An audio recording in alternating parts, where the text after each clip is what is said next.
এলাম বন্ধুরা আর একটা ভিডিও নিয়ে তোমাদের সঙ্গে শেয়ার করতে। আজকে দেখো সকালবেলা যখন আমি উঠলাম অনেক সকালে, তখন দেখছি যে আমার ভগ্নিপথের পুজো কিন্তু শুরু হয়ে গেছে। ভগ্নিপথ দেখো সব শিবদের আর মাতারার চরণ আর গোপাল সবাইকে নামিয়ে নিয়ে কিন্তু পুজো করতে বসে পড়েছে। গোপাল সোনার চান হয়ে গেছে, এখানে বসেছে, এবার জামা কাপড় পরবে। তারপরে চলে গেছিলাম ছাদে বোনের সঙ্গে।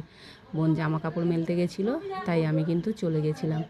এত রোদ, আমার বোন তো পুরো নতুন বউ হয়ে জামা কাপড় মেলছে। তারপর নিচে এসে বোন বলল চল আমরা খেয়ে নিই। বোন দেখো মাছ ভেজে পেঁয়াজ আর লঙ্কা দিয়ে মেখে দিচ্ছে যে খাওয়ার জন্য। তারপরেই পান্তা ভাত, মাছ মাখা আর আলু ভাজা দিয়ে কিন্তু পান্তা ভাতটা খেয়ে নিয়েছিলাম আজকে টিফিনে। বেশ ভালোই লাগছিল, সঙ্গে কাঁচা পেঁয়াজ কেটেও দিয়েছিল আমাকে। বেশ ভালোই লাগলো খাবারটা, খারাপ লাগলো না। তারপরে ভগ্নিপথ দেখো বাজার নিয়ে চলে এসেছে। বাজারে অনেক কিছুই এনেছে, নোটে শাক তো এনেইছে, আর সঙ্গে দেখো কত রকম কত সবজি এনেছে। যা যা সবজি পাওয়া যায় মোটামুটি সবই এনেছে। আর এই সাদা বেগুনটা কিন্তু এখানেই বেশিরভাগ আমি আসলে দেখতে পাই। আর আমার বোন ঢ্যাঁড়সগুলোকে তুলে তুলে টিপে টিপে দেখছে, মানে ভেঙে ভেঙে দেখছে যে কচি কিনা। সঙ্গে আদা রসুনও ছিল, কাঁচা লঙ্কাও ছিল, সবই ছিল। যা যা মোটামুটি বাজারে লাগবে সবই এনেছিল।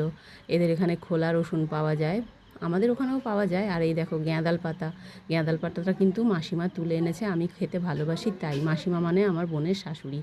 তারপরেই শুরু করে দিয়েছিলাম রান্না করা, বোনের হাতে হাতে একটু করে দিলাম, কারণ বোন একা কত করবে বলো, তাই জন্যে আমিও কিন্তু একটু করলাম। আর আমি আসলে কিন্তু এখানে কাঠের জালে রান্না করি, খারাপ লাগে না করতে, ভালোই লাগে। তারপরে বোন দেখো বড়া ভেজেছে, আর আমি কি করছি গরম গরম তুলে তুলে কিন্তু খাচ্ছি। বোন ভাজছে আর আমি খাচ্ছি, বেশ ভালো লাগছিল খেতে। আর চিংড়ি মাছের মাথা ওর মধ্যে বাটা ছিল, চিংড়ি মাছও বাটা ছিল, বেশ ভালো লাগছিল। তারপর দুপুরবেলা একসঙ্গে সবাই মিলে কিন্তু খেতে বসে পড়েছি, আর বোন বেড়ে বেড়ে খেতে দিচ্ছে।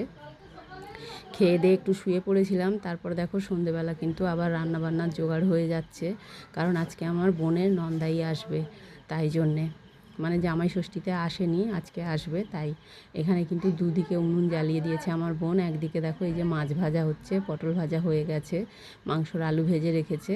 আর একদিকে তো বোন ওখানে কড়াই বসিয়েছে। আর এইখানে দেখো দুরকম মাংস আছে, এটা হচ্ছে হাঁস মাংস আর পাশেরটা হচ্ছে মুরগির মাংস। তোমরা কে কে হাঁস মাংস খাও অবশ্যই কমেন্টে জানিও, আমি কিন্তু খাই না হাঁস মাংস। তার মধ্যে দেখো এখানে রান্নাবান্না শেষ হয়ে গেছে, এখানে সবাইকে কিন্তু খেতে দিয়ে দিচ্ছে। আগে কিন্তু বাচ্চারা খেতে বসে পড়েছে, বাচ্চাদেরকে খাইয়ে দাইয়ে তারপর বড়রা খাবে। আর রান্না হয়েছে তো তোমরা জানো, এইখানে দেখো লাল লাল চিকেনের ঝোল হয়েছে, এখানে হয়েছে পটল ভাজা আর বাটা মাছের ভাজা, যা যেমন ভাজা একটু হয়েছে অল্প। আর এখানে চিংড়ি মাছ হয়েছে, আর হাঁস মাংস তো আছেই, সঙ্গে কিন্তু দই আর আম মিষ্টিও আছে। এই হলো আজকের সারা